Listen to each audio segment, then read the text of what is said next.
So I will say today is not gonna be a fun video. It's just rest.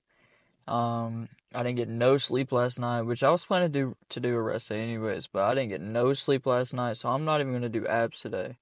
It's just not even beneficial to me. I'm probably just gonna do whatchamacallit. Tomorrow is actually gonna be a rest day tomorrow too. I'll explain that in just a second. But today I'm doing rest and cardio. Did have work today. That's why I'm so tired, obviously. But I'm gonna do. Okay, so today's rest day. I'm gonna go do my cardio, and after today, I know it's crazy. I'm gonna have another rest day, and there is a good reason to that. One, I probably need it. I've been fatiguing myself a lot here recently, and I need to kind of. I think I need the 2 rest days, honestly. I'll still have another video, of course, but my reason for that, uh, I guess you could say I'm a science-based lifter. Um, I mean, it just makes sense to follow science whenever it comes to lifting. I mean, if there's science behind it, proving that it works, you know what I'm saying? Especially for natural lifters like all of us, you know what I'm saying? When it comes to natural lifting, I feel like you'd want the most optimized way of lifting. Because when it comes to steroids, if you're just taking steroids, you don't have to. You know, you're going to build muscle regardless. Even if you don't work out, if you're still just blasting all this other shit, you're still going to gain muscle. You know what I'm saying? You really don't have to do anything. But if being natural, you want to find the most optimized way to do it. And Jeff Nippard just had this little thing that he did to where he did, I think he bulked for like a year or something like that, and he tried this new split, and he ended up, it worked really well, pretty much. It's upper lower rest day, and then you do push pull legs and another rest day. It's a 7 day split, and honestly, it seems like it feels like it'd be pretty easy to do. I mean, the only thing I'm a little confused about is the upper part. I need to do a little bit more research on it, but push pull legs, I've been doing that for a while, and then lower, obviously you just blast your legs. Um, but I'm gonna try this new split out. So tomorrow will be a rest day because Sunday, if you didn't know, I have a planned chest day with Baron. He's actually gonna start his YouTube channel up. I'll put it right here. But with that being said, I'm gonna try this out with the chest day. That's supposed to be upper day, but with that being said, um, doing chest with him, he's not on an upper lower split, so the upper day will probably just be chest this day, and then we'll continue it on from there. So it won't be really put into practice until the next week whenever I really do upper.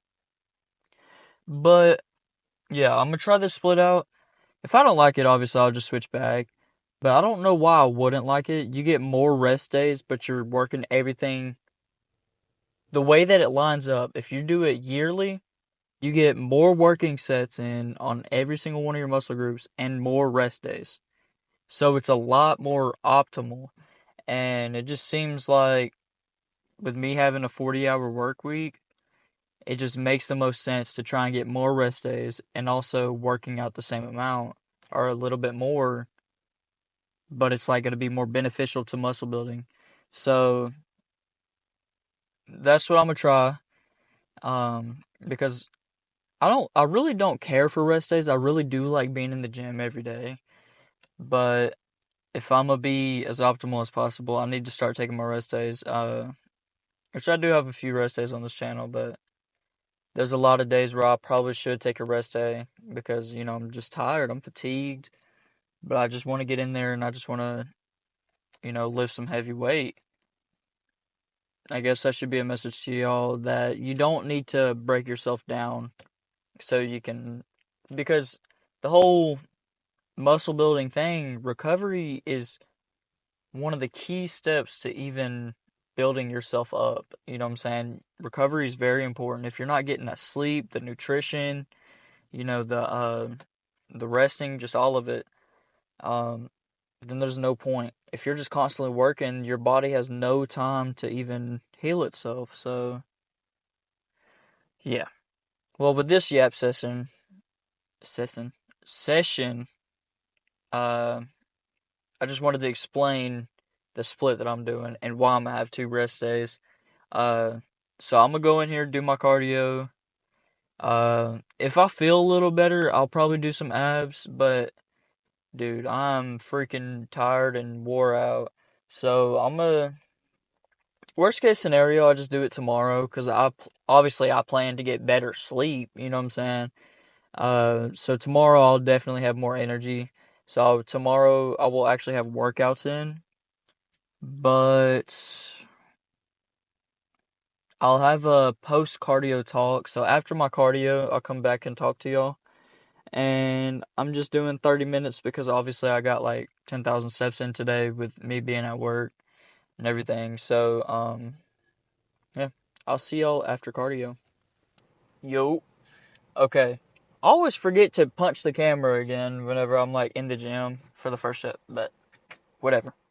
Anyways, if you couldn't tell, this is after cardio. It wasn't too crazy. Just needed to get my heart pumping so I could get that cardio health in. I'm actually a little bit more awake right this second, but I'm really excited for the weeks to come because with this cut, I know if I'm gonna quote Greg Doucette, I'm harder than last time. I'm gonna cut harder than last time, and I'm just excited for the results. I'm not gonna lie, and the journey itself. You gotta appreciate the journey so you can appreciate the results more. If you want to even get to your results, you have to appreciate the journey that you're going through. The journey and experiencing the time to get there is the most important part. If you have to force yourself to go to the gym every day, then how do you expect yourself to reach your gym goals? You know what I'm saying? I think that's how I've gotten to get so far is because I enjoy lifting weights. Like I enjoy going to the gym and being able to pick up some weights and throw that shit around. It's just maybe it's just the bro in me, you know what I'm saying? But you have to enjoy every little thing and enjoy the process. If you don't enjoy the process, then there's no point. Um, I guess if you're having trouble getting yourself to go to the gym, you can't force it, but also you have to think about what you really want. If you're really wanting to slim down, don't force yourself to do these hard workouts. You have to ease into it. If you don't ease into it, I would say just building the consistency. You don't even have to lift weights.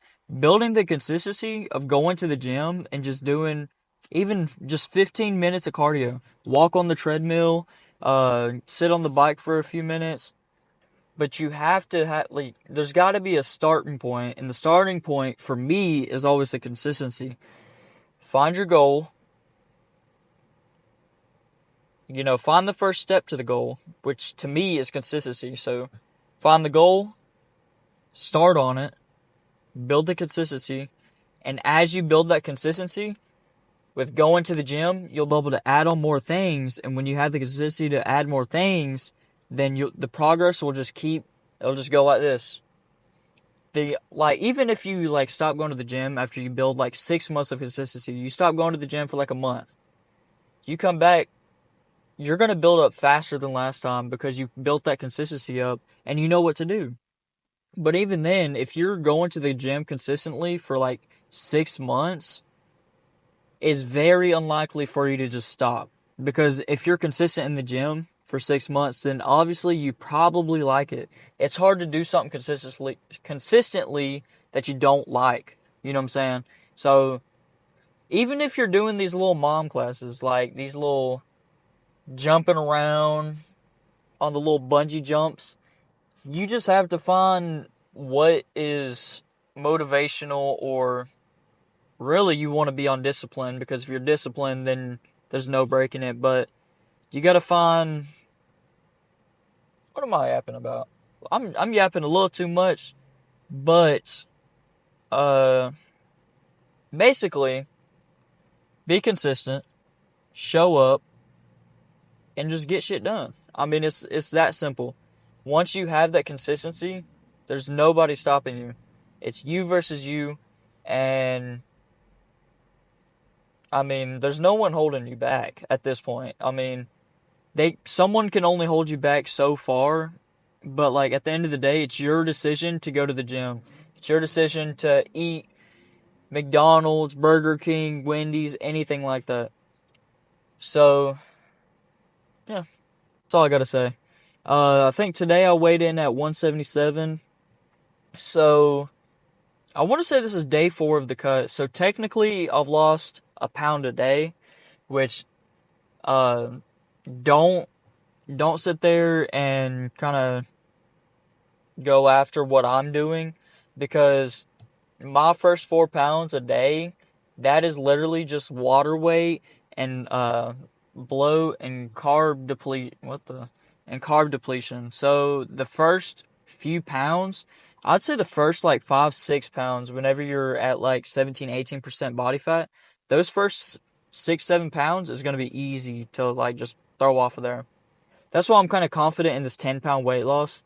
10 pounds is like really not that bad. Well, it's hard to say, depending on the person. For me, I don't feel like it's that bad because a lot of that is going to be your water and just carbs. And once you cut those out and you just get that down, I mean, you're sitting pretty close to the whatchamacallit, to your muscle, depending on your body fat percentage, of course. But the first week is usually the easiest, and then whenever you get into like your 3rd week, that's when it really starts getting hard. But I don't think you should go on like a hard cut for more than a month, depending on your body fat. I mean, if you're hard cutting for 3 months, you're going to get to a point where you don't enjoy it anymore.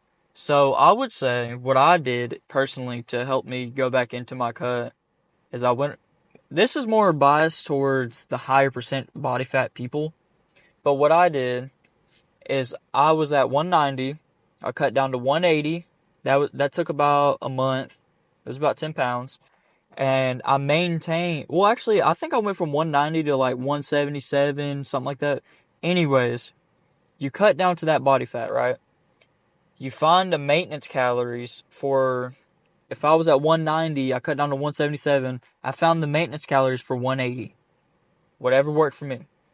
I sat at 180 so I could still eat my food, still have a couple cheat days, and I was still disciplined, got my protein intake in, but you're eating more food with a smaller stomach, so you're getting that food in and everything. But once you maintain 180 for a little while, then you'll go back into a cut.